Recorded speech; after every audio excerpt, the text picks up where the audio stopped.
Good morning, welcome back to our channel. ఈరోజు మన ఎపిసోడ్లో చాలా ఇంపార్టెంట్ గురించి చెప్తున్నాను, పూజ గురించి చెప్తున్నాను. రథ సప్తమి కదా రేపు, రథ సప్తమి కాబట్టి రథ సప్తమి రోజు ఏం చేయాలి, ఎలా పూజా విధానం ఏంటి అవన్నీ మీకు చూపించబోతున్నాను.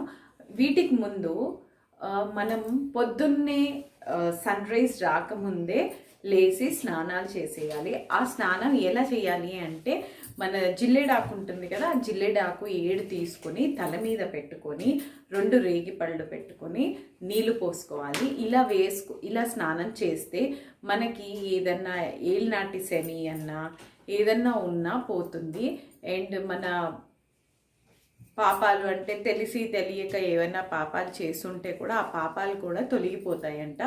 సో మీరందరూ మార్నింగ్ ఇలా జిల్లేడాకులు అండ్ రేగిపళ్ళు తీసుకొని తలస్నానం చేయండి పొద్దున్నే. అండ్ పూజ రథ సప్తమి రోజు పూజ విధానం ఎలా పూజ చేయాలి అవన్నీ కూడా నేను మీకు చూపిస్తాను. చూసారు కదా వీడియో, మీకు నచ్చిందా? నచ్చితే లైక్ చూసారు కదా వీడియో, మీరు కూడా ఇలా పూజ చేసుకోండి.